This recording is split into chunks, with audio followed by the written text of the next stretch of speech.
Hey guys, welcome to day one of the class. So excited to have you. We are going to get diving into diet culture. So pretty much today what we're doing, I'm just going to be overviewing diet culture for you guys. I want to make sure that you guys are in here. Okay, we're all good. We're going to kind of get into it and all these should kind of be like, oh my gosh, that happens to me, that happens to me.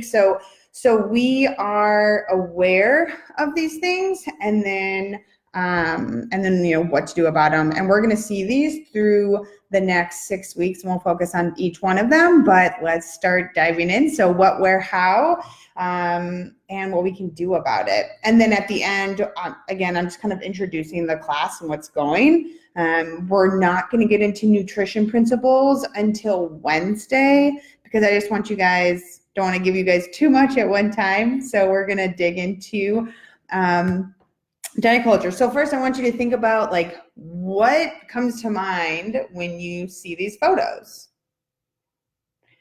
Think about it for a second. I mean, just for my perception is, oh my gosh, like she's eating a huge thing of pizza. Like that's so many carbs. Or look at this pasta. Like where's the vegetables?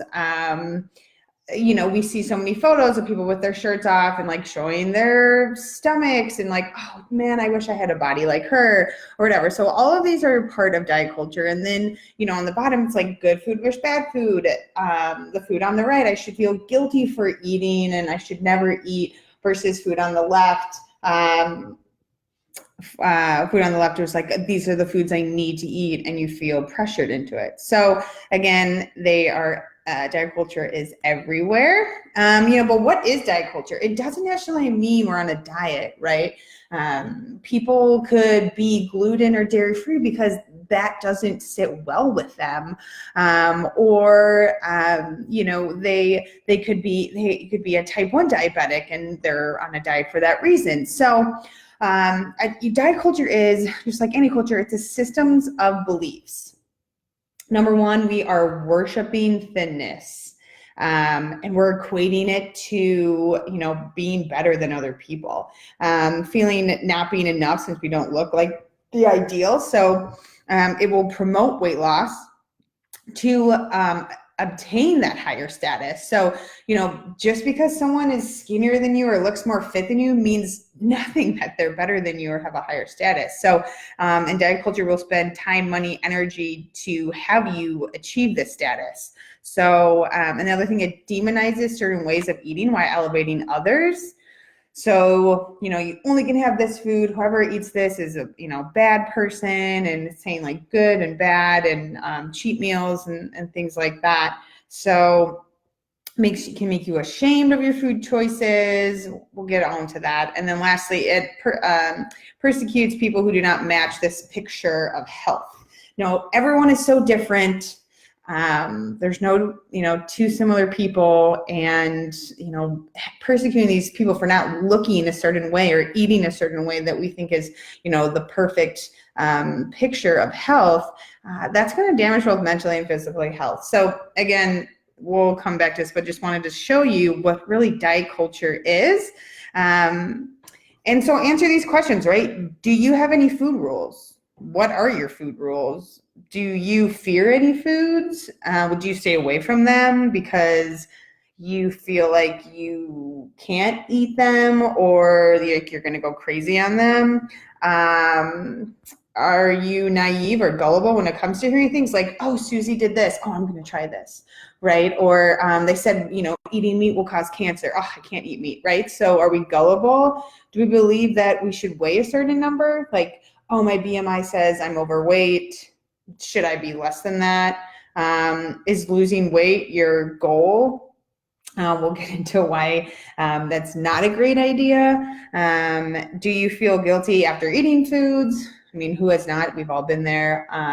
And do you drink water when you're hungry or eat an apple if you're hungry? Do something when you're hungry versus just eating. These all have to do with diet culture. I should weigh this much. I should look like this. I should eat this food. I should, diet culture industry focuses on a problem it claims they can solve and then gives you scapegoats, right? Like simple pills, detox, cleanse, go on this diet, lose 10 pounds in 12 days or whatever. Know that, we all have thought we were a failure with diets when you didn't fail. It was the diet that failed from the beginning. So just remember that. So many people think, I did this diet and then, I failed because I got off of it or I didn't lose the weight. And it was the diet in the beginning. It has nothing to do with you failing it. And again, we are ditching diet culture because it is a negative mentally and physically. It can be overwhelming, frustrating, and it is built on false promises. So again, we're going to be focusing on all of this. Before and after photos. We see someone before and after and we're like, oh, that's amazing, their progress, but we have no idea what their story is.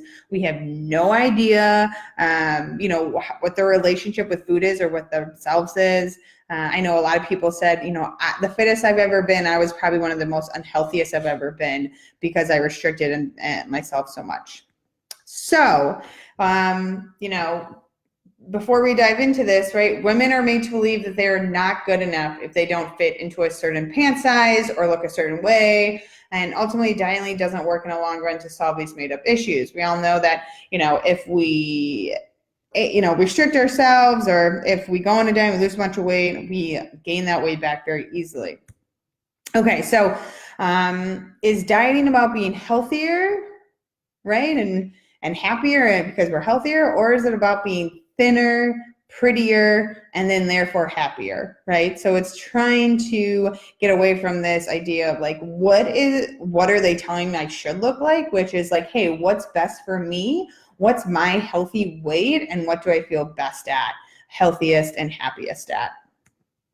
All right, so now we're going to get into some big areas of diet culture, and a lot of you had put this on there why you signed up for the class. So number one, restriction leads to binging. This is the restrict binge cycle right here. I used to not like to use the word binge because it sounds like it should be part of an eating disorder, but no, binge is like just overeating.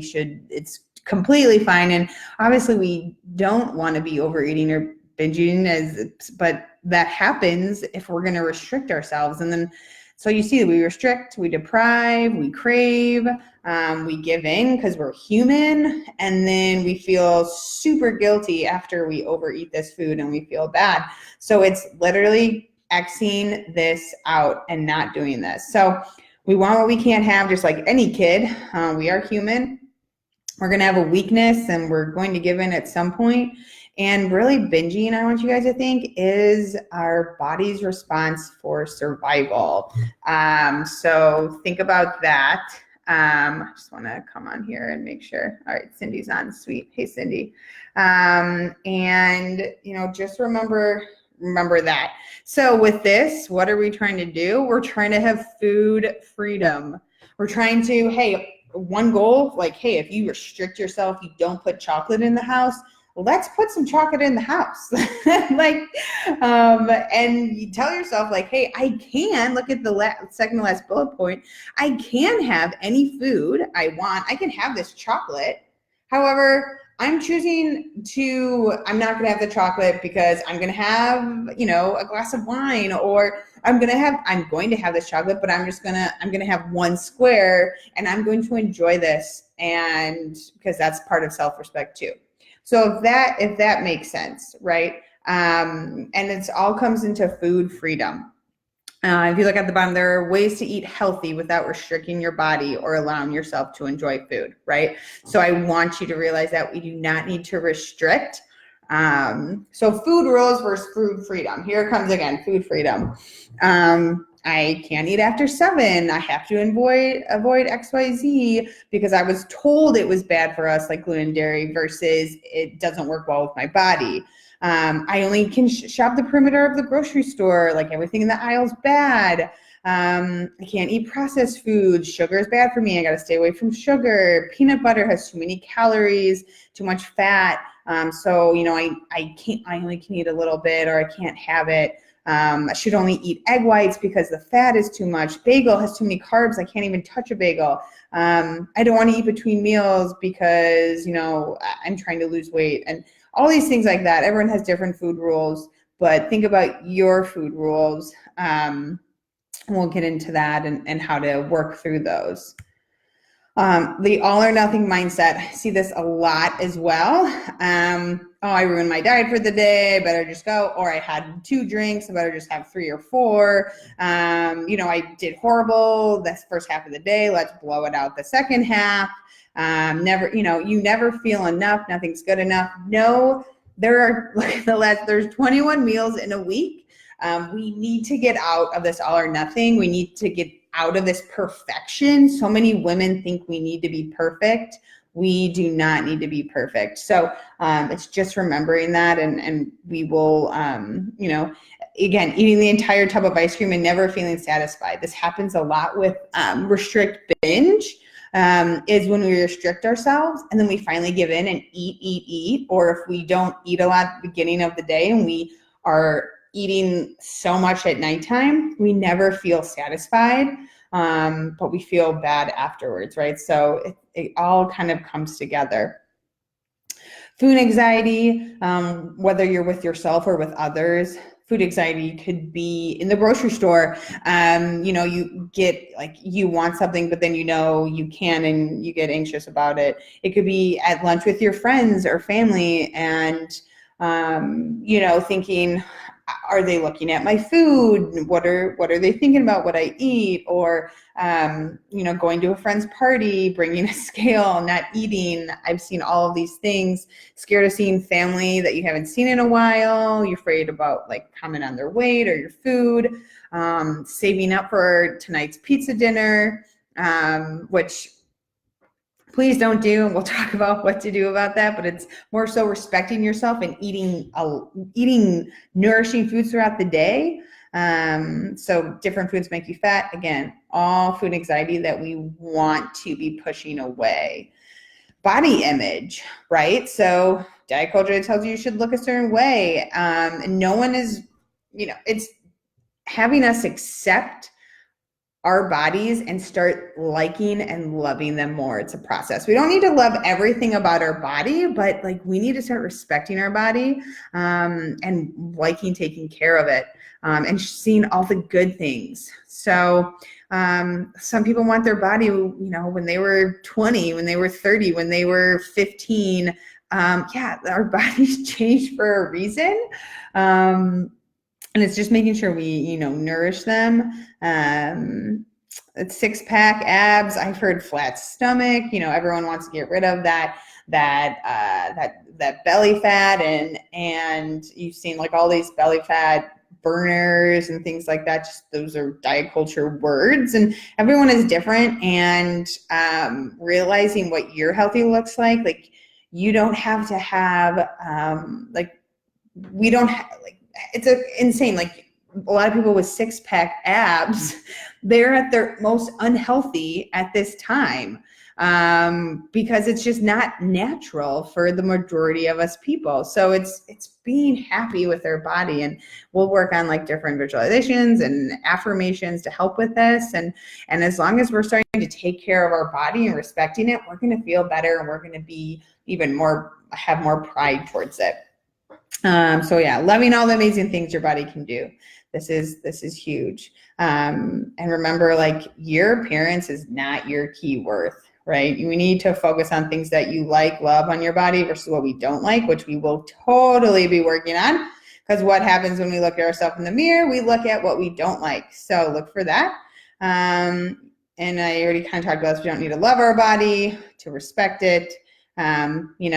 Be confident, fuel and nourish our body in the best way. No, there's no magic pill. We just need to start taking care of our body. So how do we get to a place of food freedom and improve our body image and, of nourishing our body for health and happiness?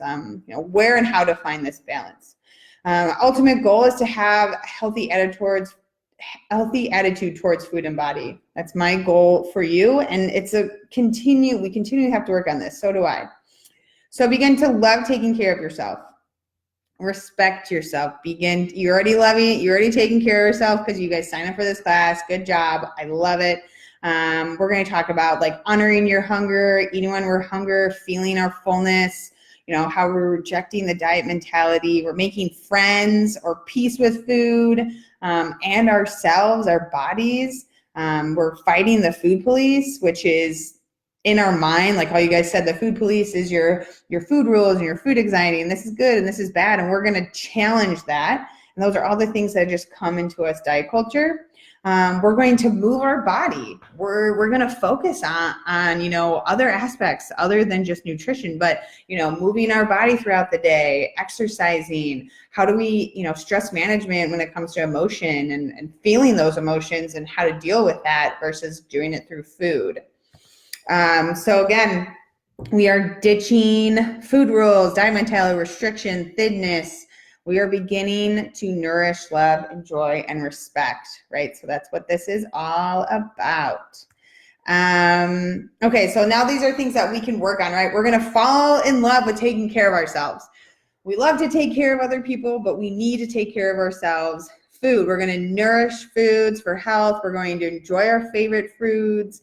If you don't like a food for like a good reason, texture, flavor, don't eat it. At movement, where I told you we're going to move because it's good for our body to move, not because we're burning calories. So we're finding exercise we enjoy. It's going to be next week. Sleep, we're going to focus on sleep one week and just how important it is and how we can get more, because that's a big part of our health and undervalued much of the time. Mindset and growth, this is huge, right? These are like the visualization affirmations that we're talking about. Like, we always want to improve ourselves. We're so hard on ourselves. We need to give ourselves a break, and this will be a big part of it too. The different pillars, I would say, of health here. The process of change. Okay, so I loved this photo. I'm a badass. We are all badass, so we need to feel that more. Know you deserve better. We always want to be better, right? We just have to know it. What makes you happy and healthy? Like, what's gonna improve you? How are you gonna be better? What do we need? And then we're gonna set those goals. We're gonna have them right here. We're gonna have them as SMART goals: specific, measurable, attainable, realistic, time bound. And we're going to take action on those, and we are all here to help you take action on those, right? So this is where we're going to be living with improving ourselves, and the support that is here in this Facebook group. We're taking action the next 6 weeks and we're setting realistic goals, right? So we're going to be specific on what we want to do. We're going to measure whether it's a week, a day, and 6 weeks by this time frame. So it's going to be attainable. It's all about realistic here. Okay. And then time bound, like I said. So good times. All right. I talked about this earlier, not using weight loss number as a goal. I actually put out something about this last week, but we have a weight loss goal, right? We should have a range. And why do we want to weigh that much? Because a doctor told us to. We need to find our healthy weight. So dialing in on our nourishment and our movement and our mindset will only help us put in the healthy weight, if that makes sense, right? And again, it's a range because weight changes so drastically. So that's why it's not about, I want to be this amount. And I did put, I don't even know how much I weigh, but I go off, how do I feel? How do my clothes fit? And there's some good days and some bad days, right? Absolutely. And we're here to help you through those bad days, so you know what to do when those bad days come up again. Focus on what to focus on rather than the weight, right? I told you energy, how your clothes fit, your sleep quality, your stress management, breathing exercises. I do those a lot. You don't have to do meditation. There's only so many things we can do. Meditation works for you, perfect. If it doesn't, there's something else. You could do 5 breathing in and out for 5, in 5 seconds, out 5 seconds, 5 times, and that is a huge stress reliever as well. Happiness, your poop. Oh, if we're getting in more fiber, we're going to have better poop. We'll get into that too. I talk about poop a lot. It's great. But it's a huge indicator of our health. So give body what it needs to feel good and be healthy. This is different for different people. So that is why, this is our journey and that's what we're going to find. Honoring your hunger. This is going to be one of the week's focuses. Our body is smart. We need to start trusting our body and rather than suppressing our hunger, actually fuel ourselves. Our body's telling us we're hungry for a reason. So we're going to break this down and help in this. There's different types of hunger that we're going to talk about, and each is important. And like I said, if we're hungry, let's eat something and let's choose it let's try to have it nourishing as much as we can. Again, it's food freedom. So if you are able to eat at any time in the day, that is great. Some people can't do that, so we work around that. Like teachers, for example, or nurses, it's hard for them to eat at certain times, but lunch can be at 11, lunch can be at 1, breakfast can be at 9, or like it. Again, it's food freedom. You can snack. Part of your meal can be a snack. It's just denying food rules. All right, so this is us listening to our body, thinking we're a gas tank, and we don't want to get to empty because a lot of times we go all the way to full, and then that's when guilt comes. So we kind of want to live in this 1/4 to 3/4 a tank. But again, we're going to be focusing on that week 3 with hunger cues. We're also going to be working on feeling our fullness. We don't have to eat everything on the plate. Like that's why there's snacks, mindlessly eating. And that's one of my goals this week that I put on the Facebook page for you, boredom versus habit. Always knowing that the next meal will come. A lot of times we're like, I need to eat everything on my plate, or we get the anxiety, and you're fine. Next meal's going to come. We won't starve. Like we can always save it for later. We're also going to try to slow down on our eating. That's not a rule. That is just being more mindful. Sometimes we have to eat quick. I totally get it. But if we can slow down and actually enjoy our food the majority of the time, that is what we work towards. There's no perfect nutrition, no perfect eating, but that's just going to help us more like be satisfied with it and enjoy it. Enjoying satisfaction. So that is kind of feeling your fullness, which we'll be working on too. The good, the bad. Again, food rules. Food does not have morality. So remember that. Again, we're thinking nourishing versus not like more nourishing or less nourishing, more nutrient dense, less nutrient dense. And we are trying to nourish ourselves as best as we can. A cheat day is that bad mentality. So we want to get out of that. Maybe a treat meal, sure, you can treat yourself, but I really don't like the term cheat meal. So again, just swapping this out for, like an enjoyment, like I'm going to enjoy this. This isn't a cheat, because cheat means bad. You're not doing anything bad. Remember, food doesn't have morality. All right. So, and then getting back your social life. This is part of food anxiety because diets are sneaky and steal it. Okay. So out to dinner with friends, we want to live in this food freedom. That's where we want to live. So that's what we're going to be working for. Okay. Like, I can't wait to eat versus, oh my gosh, how am I going to log this? This is a cheat meal versus I think I need more sauce on this. This is going to be really good. The wine is delicious. We're going to savor it and sip it, and it's so good versus I'm going to have to work out twice as long tomorrow. And having that thought of you're with your friends, enjoy this food, enjoy the company, right? Break bread with your friends. And exercising. Exercising will be movement. Doing it for the right reasons. We're not doing it because we're burning calories, right? We all have seen that, working out in the morning, you feel like it's a waste when you go and eat because you burned all those calories. I want you to exercise because it's good for your body, because you enjoy it, because it makes you feel good, because we love taking care of ourselves, right? I didn't work out today, so I'm going to skip this meal or snack. If you're not hungry, perfect, don't eat. But if you are hungry, I want you to eat. Obsessing over exercise. I have an issue with this because I feel like crap when I don't work out mentally and physically, but I just prioritize it, and I'm getting really good at knowing when you know what, I don't need to work out, or I'm listening to my body and I'm just going to move more throughout the day. So again, realizing that more. Workout, we talked about because you love it. Find something you enjoy and be consistent at. I do CrossFit because I really enjoy it. That doesn't mean you have to do it. Like, what do you enjoy to do, and what can you be consistent at? So that's what we're going to find too. All right, so we got 6 weeks. Let's go. You know, this week we're talking about diet culture. We're going to go over nutrition principles, not rules, on Wednesday to kind of help you with your nutrition principles that we're going to start adding in throughout the couple weeks. And then you can see all the other things we're going to be focusing on.